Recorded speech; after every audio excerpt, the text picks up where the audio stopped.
The morning mist clung to the pine trees like a soft gray blanket, wrapping around the small mountain town of Cedar Falls. Emma sat on her front porch, cradling a steaming cup of coffee between her palms. The ceramic mug warmed her fingers as she watched the sun slowly paint the sky in shades of gold and amber. Asterisk. Today was supposed to be the most important day of her life. Today she was supposed to marry Marcus, the alpha of the Silver Creek Pack. The arrangement had been made years ago, when both their fathers decided that uniting their packs would bring strength and prosperity to their communities. Emma had accepted this fate with quiet resignation. Marcus was a good man, respected by his pack, and strong enough to protect their territory. She didn't love him, but love was a luxury that pack leaders couldn't always afford. Duty came first. Always. She closed her eyes and breathed in the crisp mountain air. The scent of pine needles and morning dew filled her lungs, calming her racing heart. In just a few hours, she would walk down the aisle in the ancient ceremony grounds, surrounded by towering evergreens and the watchful eyes of both packs. The sound of footsteps on gravel made her open her eyes. A tall figure emerged from the tree line, walking with the confident stride of someone who belonged in these mountains. Emma's breath caught in her throat. It wasn't Marcus. The man approaching her cabin was broader in the shoulders, with dark hair that caught the morning light. His clothes were simple but well made, and there was something about the way he moved that spoke of barely contained power. As he drew closer, Emma could see his eyes were the color of storm clouds, gray and intense. Emma Hartwell. His voice was deep, with a slight roughness that made her think of distant thunder. Yes. She stood slowly, setting her coffee cup on the porch railing. I'm sorry, but I don't think we've met. A shadow of something crossed his face. Confusion perhaps, or concern. I'm Jake Morrison, alpha of the Northern Ridge Pack. He paused, studying her face carefully. I believe there's been some kind of mistake. Emma felt the world tilt slightly beneath her feet. The Northern Ridge Pack lived deeper in the mountains, further north than any of the other local packs. They were known for being fierce protectors of the wilderness, keeping mostly to themselves. She had never met any of them before. What kind of mistake? She asked, though something deep in her chest already knew the answer would change everything.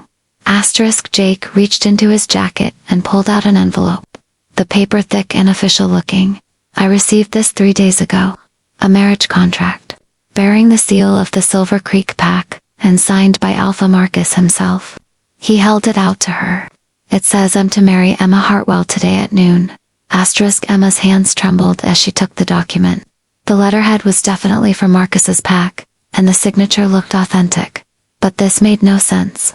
She had her own contract, safely tucked away in her bedroom drawer, clearly stating that she was to marry Marcus.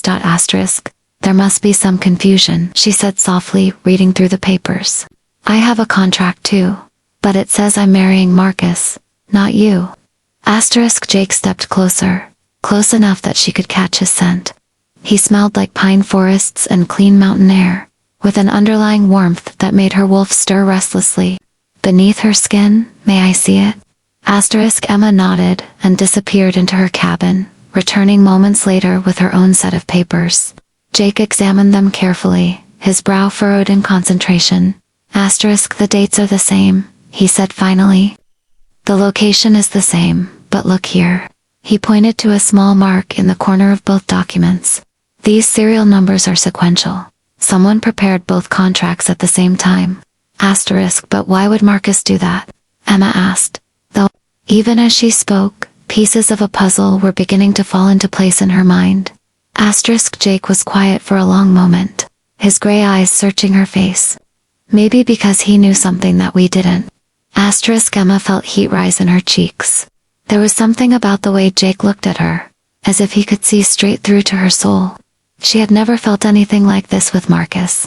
Their interactions had always been polite, respectful, but distant. This was different.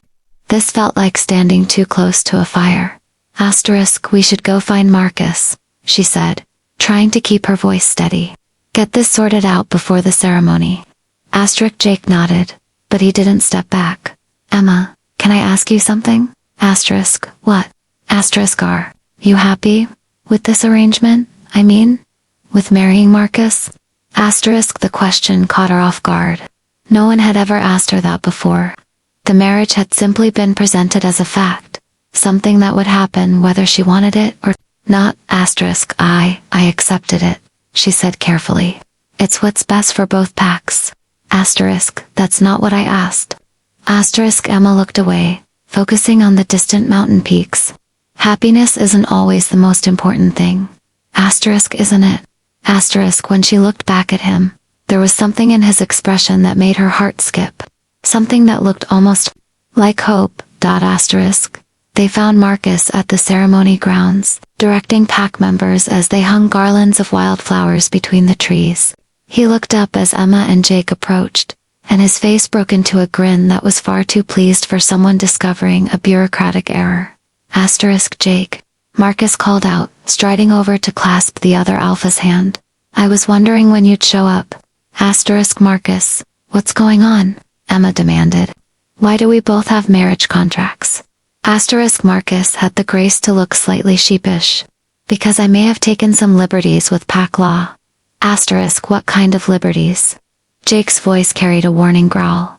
Asterisk, the kind where I realized that arranged marriages should be based on more than just political convenience. Marcus looked between them.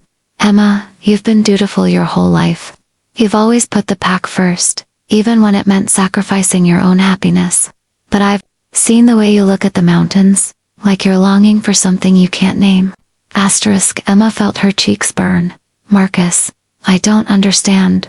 Asterisk, I've known Jake for years. We've worked together on territorial disputes, conservation efforts. I know he's a good man, and I know his pack values the same things you do.